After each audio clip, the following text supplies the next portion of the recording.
North Carolina Court of Appeals issued a decision in State versus McKinney, which is valuable as a learning tool in examining the establishment of probable cause in a search warrant sufficient to withstand a motion to suppress.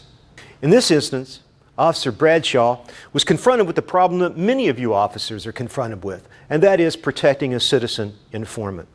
In this case, the office manager of the apartment complex noted that a particular apartment was the subject of a great deal of traffic, people coming for all hours of day and night, staying a short period of time and leaving.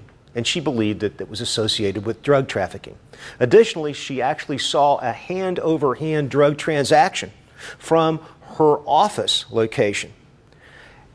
She was even able to describe the vegetation as being green in color and believed it was marijuana. But she expressed to Officer Bradshaw her concern about her safety, that if too much was revealed about her, that she might be harmed as a result of giving this information. So Officer Bradshaw had to factor that in writing his warrant. A copy of the warrant itself is in your material. If you'll note, on 4/22 of 2012, Officer Bradshaw stated he received a citizen complaint for this particular apartment. The citizen advised that there was heavy traffic in and out of this apartment. They advised the traffic made short stays and believed it was narcotic related. They stated that they had actually seen narcotics changing hands in the parking lot with the resident of that apartment. Officer Bradshaw furthered his investigation on that same date by establishing surveillance on that apartment. As the application notes, at 12:41 hours, I observed a red Pontiac arrive at the apartment. The driver exited the vehicle and entered the apartment. At 12:47 hours, the driver returned to the vehicle and left the area. A traffic stop was conducted on the vehicle for a violation of Chapter 20 law, and during the investigation, the driver was arrested for marijuana. He was also in possession of $4,258 in U.S. currency. The driver had a history of narcotic arrest. The marijuana was found in a large bag and was almost empty. In this case, which was decided before Riley, the officer conducted a search of the arrestee's cell phone. The arrestee, Mr. Fauché, had this text message from a Chad. "Brah, when you come to get money, can you bring me a fat 25? I got the bread." That was at 12:12 p.m. "Can you bring me one more, brah?" Me, about 45. Chad, aight. Through his training and experience, Officer Bradshaw stated that he believed that Mr. Fauché delivered marijuana to the residents at the subject premises.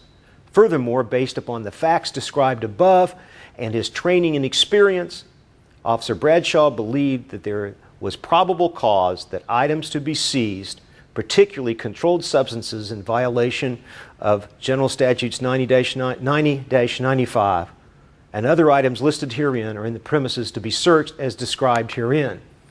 Officer Bradshaw also noted through his training and experience that he found it to be indicative of persons involved in narcotics and the dealing of narcotics to only transport the amount of narcotics expected to be dealt at any given location and to store the bulk of the remainder of their narcotics at their residence, which these persons use as stash houses to conceal their narcotics. These persons also conceal records of drug transactions and large amounts of currency at their residence or in their vehicles. The court then issued its decision. The inference the state seeks to draw from the contents of this affidavit that the narcotic drugs are illegally possessed on the described premises does not reasonably arise from the facts alleged. Thus, the search warrant used to search defendant's apartment was defective because it was not supported by probable cause. The court also stated the evidence included in Officer Bradshaw's search warrant application clearly establishes probable cause that Fauché had been involved in a recent drug transaction. However, the determinative question in this case is whether the application provided a substantial basis to allow the magistrate to conclude that there was probable cause of illegal drugs at defendant's apartment. Court stated probable cause requires a showing that, quote, "it is more probable than not that drugs or other contraband will be found at a specifically described location," end quote. The court noted that Officer Bradshaw's affidavit implicates defendant's premises solely as a conclusion of the affiant. Neither Officer Bradshaw nor the anonymous citizen ever witnessed any narcotics in or about the apartment. While Officer Bradshaw specifically saw Forche enter and exit the apartment prior to his arrest, there's nothing in his affidavit which suggests that he saw Forche carry marijuana or anything else inside, or that he brought anything back out upon his exit, despite Officer Bradshaw's conclusion that Forche was making a delivery at the time. Moreover, the court noted, while the text messages recovered from Forche's phone suggest that he recently engaged in a narcotics transaction with an individual named Chad, Chad is never identified or connected with defendant's apartment in any way. Court stated the inference the state seeks to draw from the contents of this affidavit that the narcotic drugs are illegally possessed on the described premises does not reasonably arise from the facts alleged. Now, the test the court is to use is to look at the facts in the context of the totality of the circumstances. Furthermore, a magistrate is entitled to draw a reasonable inference from the material supplied to him by an application for the warrant. In other words, from the totality of the circumstances, was there a substantial basis for the magistrate to infer that the items to be searched for are at that location? Our statutes in North Carolina require that a search warrant application contains probable cause showing that the items will be found in the place described and the factual allegations supporting the probable cause. It requires statements that are supported by affidavits, particularly setting forth facts and circumstances establishing probable cause to believe the items are in the place or in possession of the individuals to be searched. It is important that the officer establish what is called a nexus, what I like to call connecting the dots. We have the crime, we have the evidence to be collected, and we have the location. All of which is established by probable cause, connecting the dots. In short, it is important that we don't rely on inferences to be made by the magistrate reviewed by an appellate court, but rather take the magistrate or the judge by the hand and tell them the facts and the significance of the facts and how those facts all link together to form probable cause. So how is it we connect the dots? Well, it's important in your search warrant you state what the facts are, what do the facts mean, and how are the facts significant. For instance, foot traffic. What does it mean?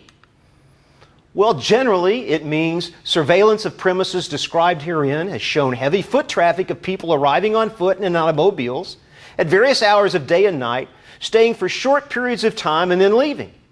Several of these individuals, depending upon the facts, of course, have been arrested for, are associated with, intelligence reports indicated they are involved in illegal drug activity. This heavy foot traffic is an indication of the sale of illegal drugs from said premises. As noted earlier, Officer Bradshaw was confronted with the problem of trying to conceal the identity of the office manager. Well, what if he hadn't had to deal with that? How could we apply this concept of foot traffic in the McKinney case? What might that warrant look like? A citizen has advised that he or she is located across from the subject apartment and has personally observed heavy foot traffic of people arriving on foot, staying for short periods of time and then leaving. This activity has taken place at all hours of the day and night for over 1 month. I was further advised that the last such activity was yesterday. From my training and experience, these facts indicate the sale of drugs from the subject premises. So what we're doing here is describing what foot traffic means. We describe the scope of it. Also described is when the last foot traffic was observed, so our information is timely. We then tie it to the training and experience of the affiant, indicating what these facts mean. As often happens, in this case, information was received from a private citizen. Now, in dealing with information from a citizen or from an informant, certain questions need to be answered. When did the citizen see the drugs changing hands? How many times? Why did the citizen think it was drugs? Where was the citizen located to see the hand over hand? Basis of recognizing the resident.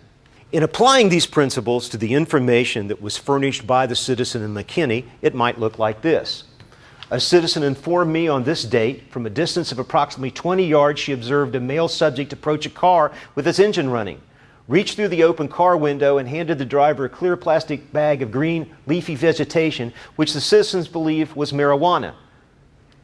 Now, in this situation, we are again adding credibility to what the citizen is stating that she saw, describing the actual activity. She goes on then, the affiant states, to see that the driver handed the subject what appeared to be folded currency. The male subject then looked around and hurriedly walked back to the subject premises. The affiant further states she can recognize marijuana from her exposure to it from her college days, answering the question why she believed the green vegetation was marijuana. The affiant further stated that she knows the male subject lives at the subject premises from her knowledge of the apartment complex records. If you'll notice from the search warrant in your material, you'll see that Officer Bradshaw also sought to seize drug records that he states there's probable cause to believe would be present at the subject premises. Let's apply what we know to the facts of the case. In particular, I know that whereas here an individual is demonstrated to be trafficking in drugs, it is common for there to be evidence of their drug trafficking activities such as drug records, telephone numbers or suppliers and customers, drug trafficking paraphernalia, drug proceeds, and or evidence of transfer, expenditures, or investment of drug proceeds kept at the trafficker's residence. In my experience, it's common for those involved in the illegal trafficking/furnishing of scheduled drugs to possess and keep with them, near them, and or at their residences, sums of money either as a result of scheduled drug sales or for the purpose of purchasing scheduled drugs or facilitating scheduled drug sales with others. Because such monies are not usually safely disposed of legitimately, that is, deposited in bank or declared as taxable income, it is common for those who traffic or furnish illegal scheduled drugs to keep those sums on their person or near them in a safe location, frequently in their residences and or at near their residences, and or near the same location where they keep their drugs or maintain drug operations. Citizen informants are viewed as any other informants. It's important to establish their credibility. There are certain factors that the court looks at. Have they given reliable information in the past? In this case, we know that this citizen has in fact given information to this officer in the past about occupants of that apartment complex that have led to arrests and convictions. Corroboration. In this case, Officer Bradshaw corroborated the foot traffic in that while conducting surveillance, Mr. Fauché came, stayed just 6 minutes, and left. The details. Did the informant give great detail about what they observed? Or did the informant make a statement against penal interest? Typically, that is where your informant has made buys from the particular subject if it's a drug case. It's important to establish the basis of knowledge. How did the informant get the information? Was he inside the suspect's residence? Did the suspect tell him? Did he see the suspect with the item? Did he just hear it in the street? Of course, in our case, our citizen informant actually saw the suspect engage in a hand-over-hand transaction. When did the informant get the information? And again, in the previous slides, we've shown you that the information was obtained by the informant recently in conjunction with the application for the search warrant. When did the officer receive the information? Again, that was addressed in the warrant. It is important that this language be used in dealing with informants if in fact it is true. I have received information from an informant who I know to be reliable because he has given me information in the past that has led to numerous arrests and convictions for drug-related crimes. As we will learn in addressing another case, it's not enough to just say your informant is reliable. you must go on to say that they have provided information leading to arrests and convictions. Now, in applying this criteria to the facts in McKinney, again, the citizen has provided this affiant with information in the past which has proven to be credible, leading to numerous arrests and convictions. Once again, it's important to tell the court the significance of the key facts. Officers should not leave the deduction or inference as to whether evidence could be found in a suspect's home up in the air for a judge or a magistrate to miss, no matter how obvious that deduction seems. Officers should put in the affidavit the types of evidence that, based on the officer's training and experience, they reasonably believe will be found in the defendant's home and why they believe the evidence will be there. Let's go back to the application Officer Bradshaw submitted to the court. You will note that he searched the driver's cell phone incident to arrest. Now, let's be cautious here. This is before Riley and before Worry. So again, let's assume that it was with consent in this case. In looking at the contents of the cell phone, Officer Bradshaw viewed text messages. Most of the messages were related to the sale of narcotics. The last message was sent before the traffic stop was from Chad at this number. Chad, brah, when you come to get the money, can you bring a fat 25? I got the bread, 12 p.m. Can you bring me one more, brah? Me, about 45, Chad? All right. Now, as applied to McKinney, again, in stating the significance of this time frame, the text messages indicate that Fauché was picking up money derived from sales of marijuana that he had supplied the resident of the subject premises. A fat 25 means a full quarter of an ounce of pot, meaning one weighing a full 7 grams and not one that was light in weight, indicating that the resident is seeking this for his own use. The text message further indicates at 12 p.m., Fauché would arrive at Chad's in about 45 minutes. At 12:41, Fauché arrived at the apartment complex within the 45-minute estimate. He arrived back at his vehicle at 12:47. Based upon my training and experience, an affiant might state, this 6-minute interval represents the approximate time it would take for Fauché to pick up his money, count it, drop the fat 25, and leave. Now, let's tie this all together. Let's not leave any inferences for the court. Let's take the judge by the hand or the magistrate by the hand and show them the significance. Given the heavy traffic and drug deal witnessed by the citizen informant, the text messages from and to Chad, Fauché's time of arrival at the subject premises, the length of his stay, and the large amount of cash found on Fauché's person, this affiant's observations, training, and experience establishes that it is more likely than not that drugs were delivered to the subject premises.